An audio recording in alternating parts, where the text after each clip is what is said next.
Good evening friends, monk hub YouTube channel में आपका स्वागत है। देखिए, आज जिस टॉपिक के बारे में हम बात करने वाले हैं वो है प्रोबिंग क्वेश्चन स्किल्स। देखिए, टीचिंग स्किल्स के अंदर ये एक बहुत ही इम्पॉर्टेंट स्किल है, प्रोबिंग क्वेश्चन स्किल। ठीक है, इस स्किल को एक एक करके हम समझेंगे, इसके कंपोनेंट्स को भी समझेंगे और जानेंगे कि हम किस तरीके से इसको बेहतर ढंग से कर सकते हैं।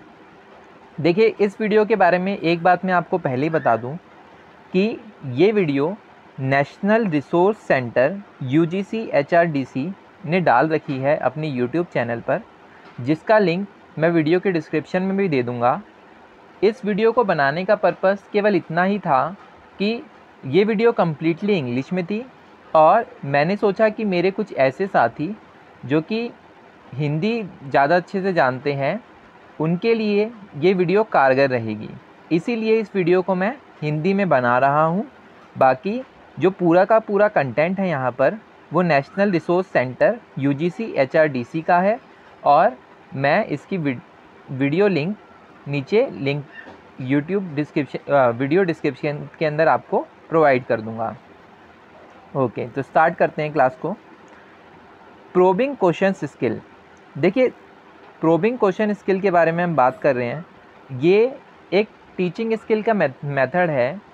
तो इसके अंदर क्या होता है, the technique that deals with students response going deep into students knowledge by asking a series of questions. देखिए, इसके अंदर हम क्या करते हैं, इसके अंदर हम बच्चों से कई तरह के सवाल पूछते हैं। ठीक है, एक सीरीज़ ऑफ क्वेश्चंस हम पूछते हैं उससे। कई बार तो क्या होता है कि हमने एक क्वेश्चन पूछा, हमें आंसर मिल गया। कई बार होता है कि हमने एक क्वेश्चन पूछा, उसका हमें डायरेक्ट आंसर नहीं मिला, तो हम क्या करते हैं, बच्चे से उससे आसान क्वेश्चन पूछते हैं। कई बार उस आसान क्वेश्चन का आंसर नहीं मिला, हम उससे आसान क्वेश्चन पूछते हैं। फिर बच्चे ने उसका अगर आंसर दे दिया तो हम फिर उसे धीरे धीरे क्या करते हैं, मुश्किल क्वेश्चन की तरफ ले जाते हैं और उससे मुश्किल आंसर को भी निकलवा लेते हैं। ठीक है, तो इसके अंदर क्या होता है, स्टूडेंट के रिस्पॉन्स पर टिकी हुई टेक्निक है ये। और इसके अंदर क्या होता है, हम स्टूडेंट की जो नॉलेज है उसको एक तरीके से टेस्ट भी कर लेते हैं और उसको रिकॉल कराने में भी हम मदद कर देते हैं। अब देखिए, इसके जो कुछ ऑब्जेक्टिव्स हैं वो क्या ऑब्जेक्टिव्स है प्रोबिंग क्वेश्चन स्किल्स के। To help the students to evaluate the acquired knowledge, यानी जो भी स्टूडेंट्स ने नॉलेज एक्वायर करी है अभी तक, उसको हम क्या कर लेते हैं, इससे इवेल्युएट कर लेते हैं। ठीक है, जब हम उससे प्रोबिंग क्वेश्चन पूछते हैं तब हमें ये पता चल जाता है कि बच्चे को कितनी चीज़ें समझ में आई हैं और क्या क्या चीज़ें बच्चे को समझ में नहीं आई हैं। सेकंड जो क्वेश्चन है, सेकंड जो इसका ऑब्जेक्टिव है वो ये है कि to develop confidence among the students. अब देखिए, जब हम क्या करते हैं, बच्चों से क्वेश्चन पूछते हैं, बच्चे उसका रिस्पांस देते हैं, तो इससे क्या होता है कि उनका एक कॉन्फिडेंस बिल्डअप होता है कि हाँ मैं कर सकता हूँ या फिर हाँ मैं जवाब दे सकता हूँ। तो इससे क्या होता है, उनके अंदर एक कॉन्फिडेंस आता है बोलने का, उनके अंदर एक कॉन्फिडेंस आता है जवाब देने का। तीसरी जो चीज़ है उसमें क्या होता है कि to improve the thinking level of the students. इसका एक ऑब्जेक्टिव क्या है कि ये thinking level of the students को भी बढ़ाता है। अब कई बार तो क्या होता है कि कई बार तो हम डायरेक्ट क्वेश्चंस थोड़े से पूछते हैं कि जिनका थोड़ा सिंपल टाइप में आंसर रहता है, बट कई बार हम थॉट प्रोवोकिंग क्वेश्चंस बच्चों से पूछते हैं कि अच्छा ऐसा हुआ तो क्यों हुआ, ठीक है, या फिर ऐसा हो सकता है तो क्यों हो सकता है। तो जब बच्चा उन क्वेश्चंस का आंसर देने की कोशिश करता है तो कहीं ना कहीं उसको दिमाग लगाना पड़ता है, जिससे उसकी क्या होती है, थिंकिंग स्किल्स इम्प्रूव होती हैं। चौथा जो इसमें ऑब्जेक्टिव है वो ये है कि to help the students to apply the learn concept in different situations. अब क्योंकि हमने क्या किया, बच्चे से क्वेश्चंस करके हमने बच्चे से इम्प्लीमेंटेशन पूछा, बच्चे से ये पूछा कि अच्छा ये बताओ ये होता तो कैसा होता, अच्छा ये बताओ इस सिचुएशन में इसको लगा सकते हैं क्या। तो इससे क्या होगा, बच्चा जो है उस कॉन्सेप्ट को अलग अलग सिचुएशन में लगाना सीख जाएगा। ठीक है, तो ये ऑब्जेक्टिव्स है प्रोबिंग क्वेश्चन स्किल्स के। अब इसके हम कंपोनेंट्स के बारे में बात कर लेते हैं कि क्या क्या कंपोनेंट्स होते हैं प्रोबिंग क्वेश्चन स्किल्स के। देखिए, इसके 5 मेन कंपोनेंट्स होते हैं। पहला कंपोनेंट है प्रॉम्प्टिंग, दूसरा कंपोनेंट है सीकिंग फर्दर इंफॉर्मेशन, तीसरा कंपोनेंट है रीफोकसिंग और चौथा कंपोनेंट है रीडायरेक्टिंग और पांचवा कंपोनेंट है इंक्रीजिंग क्रिटिकल अवेयरनेस। एक एक करके इन कंपोनेंट्स को हम समझते हैं। तो पहले कंपोनेंट पे हम चलते हैं अभी फ़िलहाल। पहला कंपोनेंट जो है प्रोबिंग क्वेश्चन स्किल्स का वो है प्रॉम्प्टिंग। देखिए प्रॉम्प्टिंग में क्या होता है, जैसे कि प्रॉम्प्टिंग जो शब्द है ये कहीं ना कहीं ड्रामा से ओरिजिनेट हुआ है कि वहाँ पर क्या होता है प्रॉम्प्ट देते हैं, मतलब क्या होता है छोटे छोटे क्लूज टाइप में, जैसे लोगों को क्या होता है कि एक चीज़ हमने दी जिससे कि ऑडियंस अंदाज़ा लगा सकती है कि अच्छा ये किसका कैरेक्टर निभा रहा है, या फिर इस तरीके से कुछ चीज़ें होती हैं। तो इसी तरीके से यहाँ पे क्या होगा, प्रॉम्प्टिंग में हम क्या करते हैं, क्लूज़ देते हैं या फिर हम क्या देते हैं, हिंट्स देते हैं to lead the students to the correct response. देखिए कई बार तो क्या हुआ, हमने क्वेश्चन पूछा, बच्चे को आंसर आता था, पर कई बार क्या होता है कि बच्चे को हो सकता है आधा आंसर आता हो, या फिर हो सकता है कि बच्चे को आंसर ना आता हो, या फिर बच्चे को हो सकता है याद ना आ रहा हो। तो कई बार जब हम हिंट देते हैं तो बच्चे को क्या होता है, वो चीज़ रिकॉल हो जाती है। तो पर्पस ऑफ प्रॉम्प्टिंग आर, क्या पर्पस है प्रॉम्प्टिंग के, to help the student to correct his incorrect response for himself.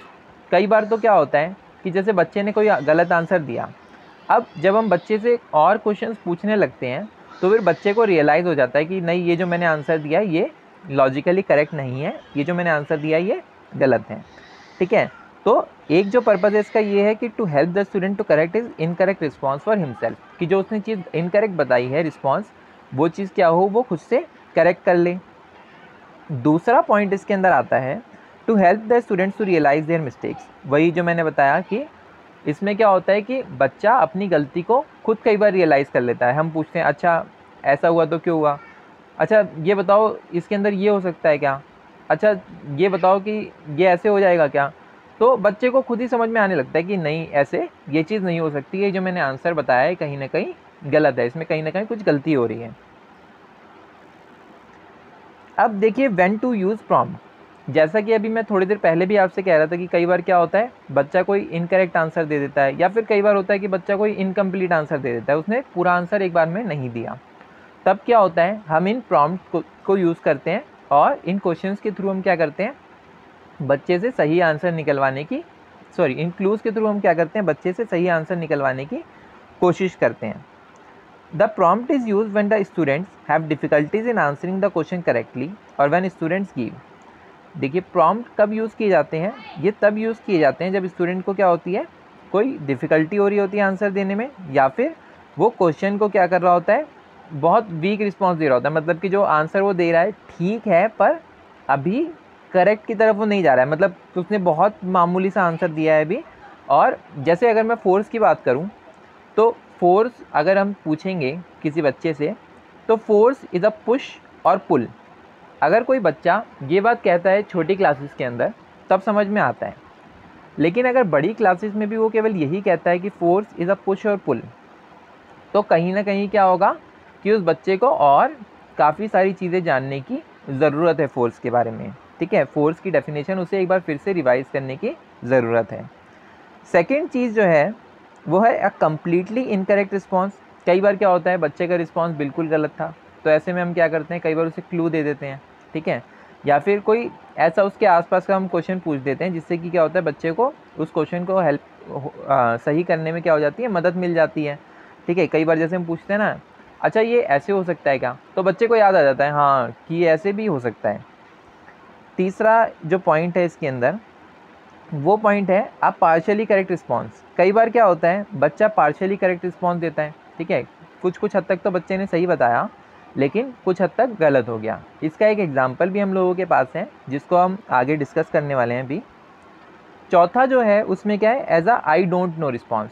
As a I don't know response में भी क्या करता है टीचर लिंक करने की कोशिश करता है प्रीवियस चीज़ों से कि बच्चे को कुछ याद आ जाए।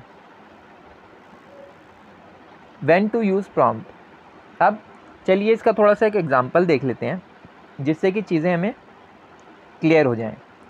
देखिए टॉपिक ऑफ डिस्कशन मान लीजिए हमारा वर्क डन है। अब टीचर ने क्या किया बच्चों से पूछा कि what is the equation of work done.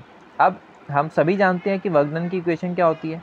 Work done क्या होता है फोर्स इनटू में डिस्टेंस या फिर फोर्स इनटू में डिस्प्लेसमेंट। अब अमित जो था एक स्टूडेंट उसने पार्शियली करेक्ट आंसर दिया। उसने बताया वर्क डन किसके बराबर होता है फोर्स के बराबर होता है। अब टीचर ने उसको ऐसा नहीं कहा कि तुम गलत हो, टीचर ने उसको बोला कि यस आपने सही कहा, work done is equals to अब उसने एक चीज़ और जोड़ दी टीचर ने अपनी मर्ज़ी से, क्या, फोर्स इंटू, अब उसको टीचर को तो पहले से ही पता था कि फोर्स इंटू डिस्टेंस होता है, बट बच्चा क्या था, कहीं ना कहीं वो रिकॉल नहीं कर पा रहा था। तो टीचर ने क्या किया, एक मल्टीप्लाई का साइन देके उसको हिंट कर दिया कि देखो इसके बाद कुछ और भी आना है। ठीक है, here teacher provided multiplication symbol X as hint और प्रॉम्प्ट। अब यहाँ पे ये जो मल्टीप्लिकेशन सिंबल एक्स प्रोवाइड किया गया है, ये क्या एक हिंट है या फिर कह लो कि प्रॉम्प्ट है। अब बच्चे को याद आ गया, ठीक है, तो उसने तुरंत आंसर दिया कि सर या मैम जो भी है, कि वर्क डन किसके बराबर होता है, फोर्स इंटू डिस्टेंस के बराबर होता है। अब टीचर ने कहा करेक्ट, वेरी गुड।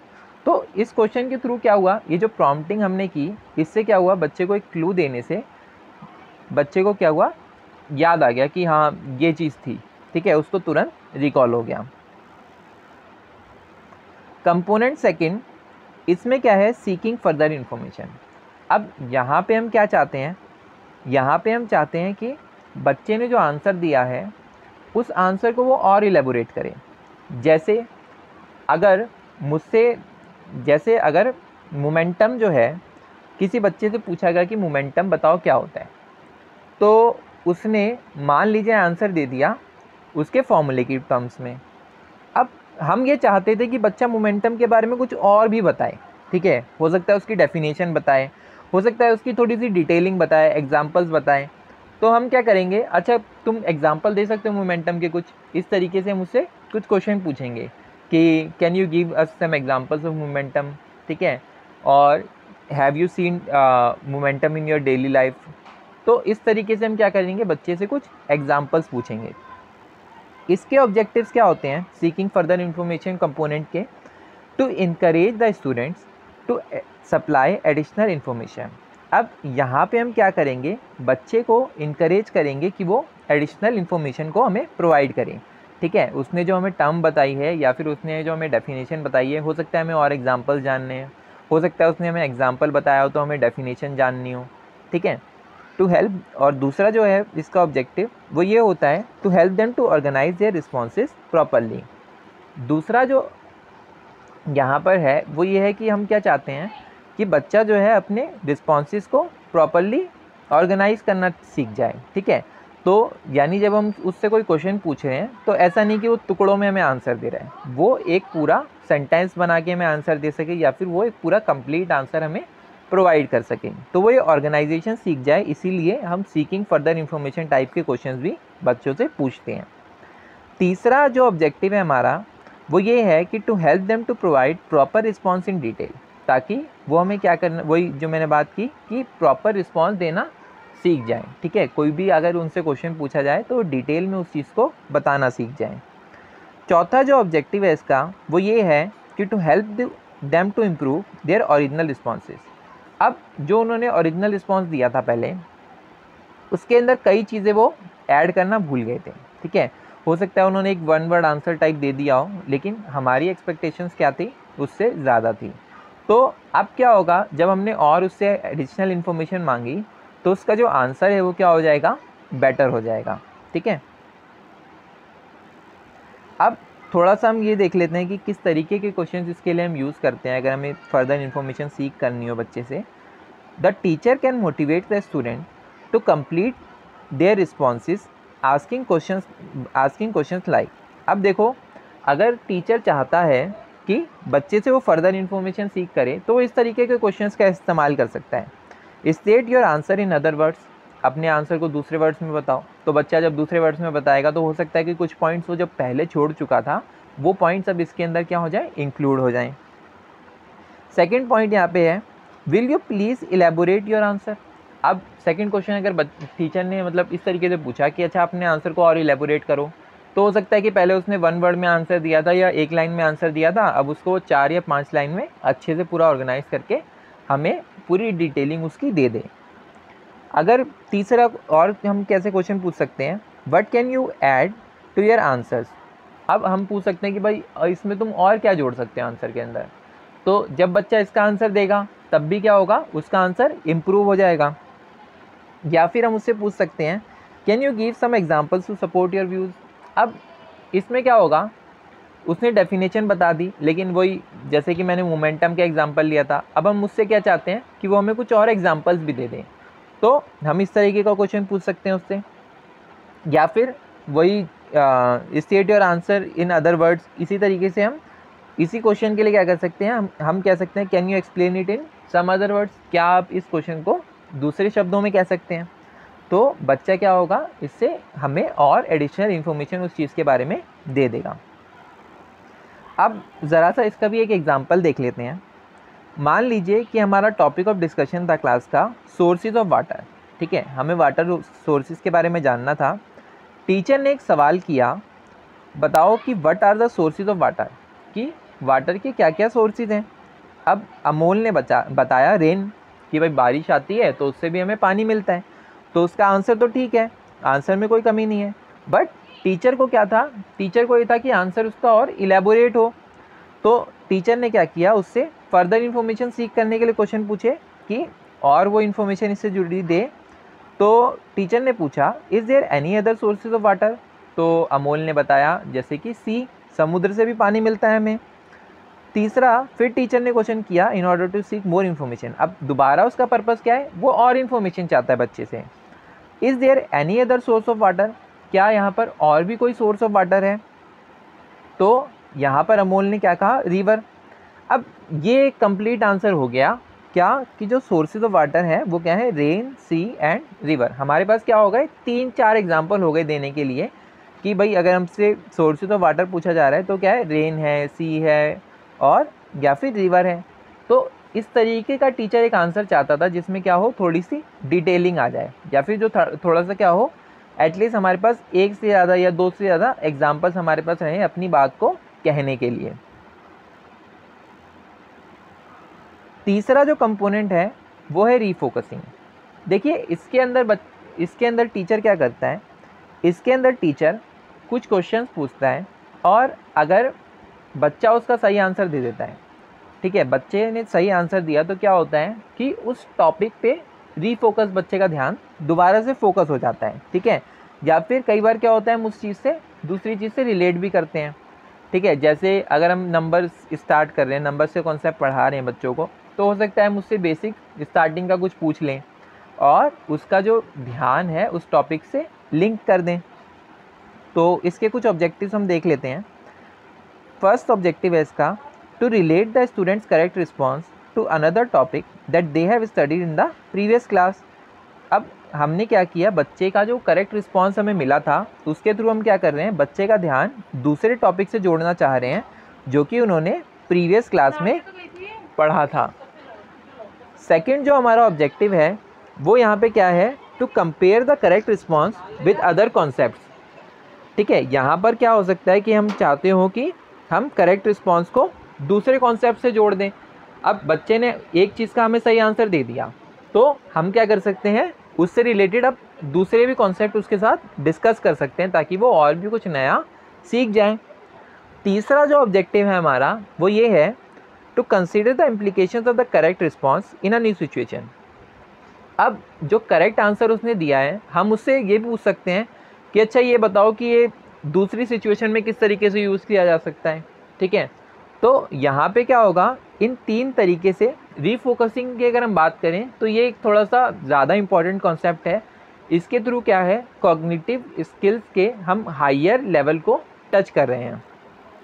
तो थोड़ा सा इसके बारे में और समझ लेते हैं कि किस तरीके के इसके अंदर क्वेश्चंस पूछे जाते हैं और इसके एक एग्जांपल से इसको फिर हम समझते हैं।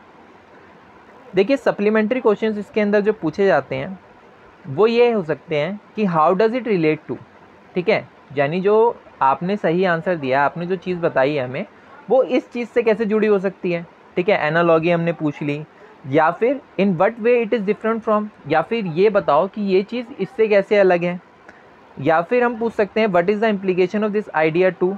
अब कि हमने जो आइडिया पढ़ा इसकी इम्प्लीकेशन इसमें कैसे है, ठीक है। मान लीजिए कि आप बीएड के अंदर हैं और आप प्रोबिंग स्किल्स अभी पढ़ रहे हैं, तो आपने जो प्रोबिंग स्किल्स पढ़ा आपसे पूछ लेगा कि अच्छा एजुकेशन में बताओ इसकी क्या इम्प्लीकेशन है, एजुकेशन में किस तरीके से इसको इम्प्लीमेंट किया जा सकता है, या फिर मुझे इसके 5 एग्जांपल्स दे दो, या फिर मुझे इसके 10 एग्जांपल दे दो कि ये चीज़ कैसे इंप्लीमेंट करोगे आप। तो इस तरीके के कुछ क्वेश्चंस हो सकते हैं। या फिर क्वेश्चन हो सकता है what is the relation between this idea and, या फिर कि जो ये वाला आइडिया लिया है हमने और जो दूसरी चीज़ है उसके बीच में क्या रिलेशन है। जैसे national policy on education I, तो हम इसके अंदर बात कर सकते हैं कि जो इसने बात की है कि हम क्या करेंगे, बच्चों को मल्टी एग्जिट सिस्टम प्रोवाइड कराएंगे कि बच्चा अलग अलग स्टेजेस पे छोड़ सकता है, सर्टिफिकेट लेकर या डिप्लोमा लेकर या फिर डिग्री लेकर। तो अच्छा ये बताओ कि जो आइडिया हमने यूज़ कर रहे हैं इसका एजुकेशन से क्या रिलेशन है, इसका एजुकेशन पे क्या इम्पैक्ट पड़ेगा। हम इस तरीके के भी कुछ क्वेश्चन बच्चों से पूछ सकते हैं। या फिर हम क्वेश्चन पूछ सकते हैं in what way it is similar to, या फिर ये किस तरीके से दूसरी वाली चीज़ से सिमिलर है। ठीक है, अब एक ज़रा सा इसका एग्जांपल हम देख लेते हैं। टॉपिक ऑफ डिस्कशन मान लीजिए था हमारा surface area of rectangular solid. अब हम क्या बात कर रहे थे, सरफेस एरिया की बात कर रहे थे रेक्टेंगुलर सॉलिड की। तो टीचर ने पूछा कि total surface area of rectangular solid का फॉर्मूला क्या है। अब अमित जो एक बच्चा था उसने आंसर दिया कि sir total surface area of rectangular solid जो होता है वो होता है 2 times of bracket length into breadth plus breadth into height plus height into length bracket of. अब टीचर ने बोला यस यू आर करेक्ट, हाँ आपने सही आंसर दिया है। अच्छा मुझे ये बताओ कि क्यूब का अगर हमें सरफेस एरिया निकालना हो तो इसकी क्या इम्प्लीकेशन होगी। ठीक है, किस तरीके से इससे हम निकाल सकते हैं। अब देखिए एक कॉन्सेप्ट को या जो एक फॉर्मूला हमने पढ़ा था उसको बच्चा क्या कर रहा है, दूसरी जगह पर अप्लाई कर रहा है। तो एप्लीकेशन वाला प्रोसेस यहाँ पे आ गया। तो अमित ने यहाँ पे अप्लाई कर दिया क्योंकि वो क्यूब को बहुत अच्छे से जानता था। ठीक है, तो यहाँ पर उसने बोला कि in case of the cube, अगर हम क्यूब के केस में बात करें तो यहाँ पर क्या होगा, लेंथ ब्रेथ और हाइट। ठीक है, ये क्या है, ये एक दूसरे के इक्वल हैं। और एक तरीके से हमने मान लो इसको कह दिया ए कह दिया, या फिर हम कोई भी नाम दे सकते हैं, उसमें कोई दिक्कत नहीं है। मान लो एक्स कह दिया हमने, कुछ भी कह दिया। तो सरफेस एरिया ऑफ क्यूब यहाँ पे क्या हो जाएगा, 2 times of A multiply by A plus A multiply by A plus A multiply by A bracket of. तो यहाँ पे क्या आएगा, 6a² हमारे पास आंसर आया। अब अमित ने क्या किया, एक जो कॉन्सेप्ट था, एक फॉर्मूला था, उसको दूसरे जगह पर अप्लाई कर दिया। तो इसमें क्या हुआ, एक जगह से ध्यान, एक जगह करेक्ट आंसर था उसका, उसको दूसरी जगह पर ले जाकर उसने फोकस कर दिया, उसको दूसरे कॉन्सेप्ट को सॉल्व करने में हेल्प ले ली उससे। तो अब हमारा ये तीसरा कंपोनेंट भी ख़त्म हो चुका है। अब हम जिस कंपोनेंट की बात कर रहे हैं वो है रीडायरेक्टिंग। ये हमारा चौथा कंपोनेंट है। देखिए ये जो टेक्निक है इसके अंदर क्या होता है, the same question is directed to a number of students 1 by 1 for the desired response. इसके अंदर हम क्या करते हैं कि एक ही क्वेश्चन को हम कई बच्चों से पूछते हैं डिज़ायर्ड रिस्पॉन्स को पाने के लिए, कि जो आंसर हम चाहते हैं वो आंसर हमें मिल जाए उसके लिए। The main purpose of redirecting is to increase student participation and sustain motivation. देखिए रीडायरेक्टिंग हम क्यों करते हैं, क्योंकि हम ये चाहते हैं कि स्टूडेंट का क्या हो, पार्टिसिपेशन बढ़े। भाई अगर हम 10 बच्चों से क्वेश्चन पूछेंगे तो क्या होगा, 25 बच्चे अगर क्लास में हैं, 10 बच्चों से हमने क्वेश्चन पूछा तो हर बच्चा क्या रहेगा, अटेंटिव रहेगा। ठीक है, कि हमसे कभी भी क्वेश्चन पूछा जा सकता है। एंड सस्टेन मोटिवेशन, अगर बच्चे ने आंसर सही दे दिया तो उसको मोटिवेशन मिलेगा। अगर नहीं भी सही आंसर दिया तो हम क्या कर रहे हैं, उसको कोई रेप्रीमेंट तो कर नहीं रहे, उसको अगर हम डांट नहीं रहे हैं, तो बच्चे के अंदर क्या होगा, कॉन्फिडेंस रहेगा कि हाँ मैं दूसरी बार भी इसको ट्राई कर सकता हूँ, या फिर तीसरी बार भी कभी मेरे सामने क्वेश्चन आया तो मैं इसको आंसर दूंगा, तो कोई दिक्कत वाली बात नहीं है। टीचर मुझे किसी तरीके से डिफेम नहीं कर रहा है, या फिर टीचर मुझे किसी तरीके से रेप्रीमेंट नहीं कर रहा है, तो उसके दिमाग में ये चीज़ रहेगी। तीसरा जो यहाँ पे पॉइंट है वो ये है कि when a student does not give a correct answer, कई बार क्या होगा जब बच्चा करेक्ट आंसर नहीं देगा, the teacher can prove further bye prompting. और ये तो एंड वाली कॉन्सेप्ट है कि बच्चे, हो सकता है कई बार बच्चे ने आंसर नहीं दिया, पर कई बार क्या होता है कि बच्चे ने थोड़ा बहुत आंसर की तरफ जा रहा था, तो टीचर क्या कर सकता है, प्रॉम्प्ट कर सकता है। टीचर कोई क्लू दे देगा या हिंट दे देगा, तो हो सकता है बच्चा क्या करे, उस सही आंसर की तरफ पहुंच जाए। जैसा कि स्टार्टिंग में हमने जो कॉन्सेप्ट में पढ़ा था कि बच्चे ने क्या बताया था, ये वर्क किसके बराबर होता है, फोर्स के बराबर होता है। लेकिन जब टीचर ने उसको प्रॉम्प्ट किया थोड़ा सा, तो उसने सही आंसर दे दिया कि वर्क किसके बराबर होता है, फोर्स इंटू में डिस्टेंस के बराबर होता है। रीडायरेक्टिंग, अब देखिए इसका हम एक बार एग्जाम्पल देख लेते हैं। मान लीजिए कि आप क्लास के अंदर पॉल्यूशन पढ़ा रहे थे, ठीक है। अब टीचर ने बच्चे से पूछा कि what are the different types of pollution, ठीक है। अब यहाँ पे बच्चे से क्या पूछा गया है कि डिफरेंट टाइप्स ऑफ पॉल्यूशन बताओ। अमित से पूछा, अमित को नहीं आंसर आता था, हो सकता है उसको प्रॉम्प्ट भी किया गया हो टीचर के द्वारा, पर उसको आंसर नहीं आया, ठीक है, कोई दिक्कत नहीं है। टीचर ने फिर अमोल से पूछा, अमोल को भी आंसर नहीं आता था, हो सकता है उसकी भी प्रॉम्प्टिंग की गई पर वो आंसर नहीं दे पाया, कोई दिक्कत नहीं है। टीचर ने फिर क्वेश्चन पूछा हर्ष से, अब हर्ष को आंसर आता था तो हर्ष ने आंसर बता दिया, हो सकता है हर्ष को एक ही आंसर आता हो, तो टीचर ने हो सकता है उसकी हेल्प की हो थोड़ी सी, तो अल्टीमेटली हर्ष ने आंसर बता दिया कि air, noise and water pollution होता है। तो इस तरीके से क्या हुआ कि क्लास का इन्वॉल्वमेंट भी हो गया, बच्चे पार्टिसिपेट करने लगे, बच्चे इंटरेस्ट लेने लगे चीज़ों में, और जो टीचर है उसको सही आंसर भी मिल गया। पांचवा जो कंपोनेंट है वो है इंक्रीजिंग क्रिटिकल अवेयरनेस। देखिए, क्रिटिकल अवेयरनेस इंक्रीज़ करना जो है वो सबसे मेजर मकसद है अगर हम बात करें साइंस या मैथमेटिक्स टीचिंग का, ठीक है। क्योंकि जो हम पढ़ने वाले हैं स्कूल के अंदर, जो बच्चा स्कूल के अंदर पढ़ने वाला है उसके अंदर से उसे कितना % याद रहेगा, कितना % याद नहीं रहेगा, ये एक अलग पॉइंट है। बहुत सारी चीज़ें क्या होता है हम जाकर भूल जाते हैं, बट एक चीज़ जो हम स्कूल से सीख कर आते हैं वो है क्रिटिकल थिंकिंग, या फिर प्रॉब्लम को कैसे सॉल्व करना है, तो वो चीज़ हमारे साथ हमेशा चलती है। इसीलिए ये टेक्निक जो है, ये जो कंपोनेंट है, ये बहुत इम्पॉर्टेंट है कि क्रिटिकल अवेयरनेस को बच्चे की इम्प्रूव करना।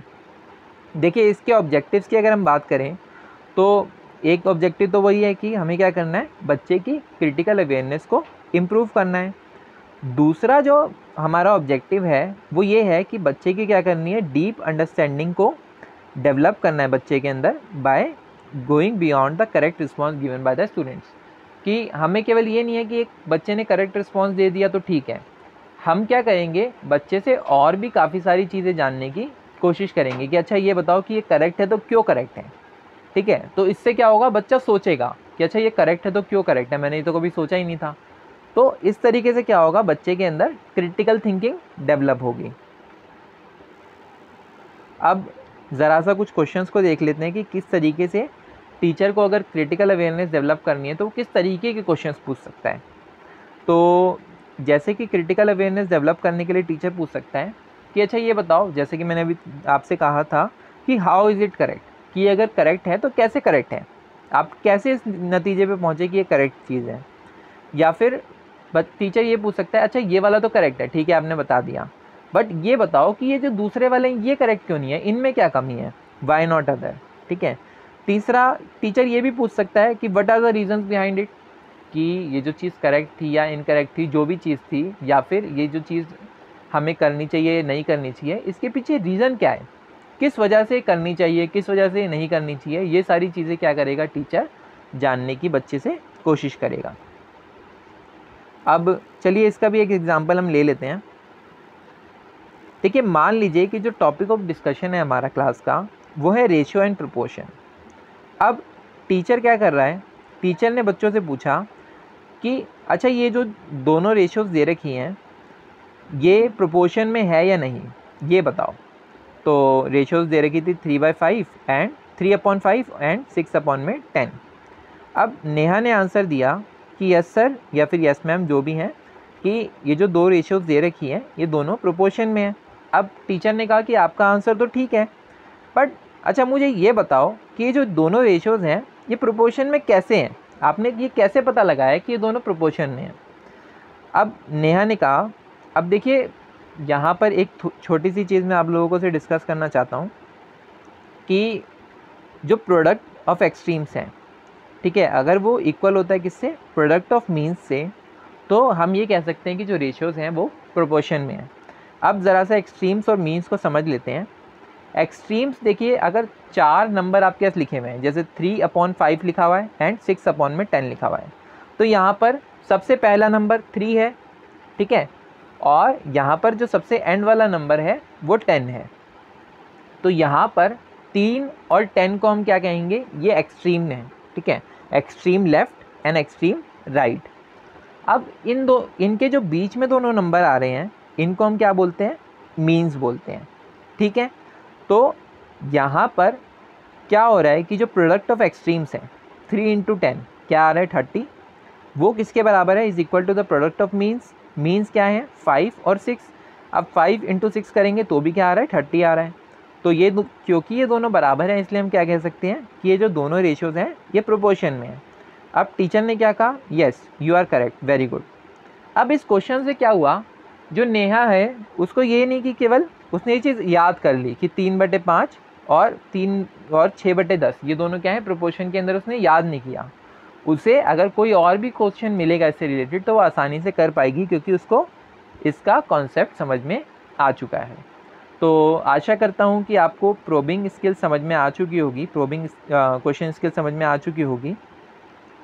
अगर आपको ये वीडियो पसंद आई हो तो इस वीडियो को लाइक कर दीजिए और मेरे चैनल को सब्सक्राइब कर लीजिए। अगर आपको ये वीडियो पसंद नहीं आई हो तो इस वीडियो को डिसलाइक कर दीजिए। Thank you very much for your time and patience.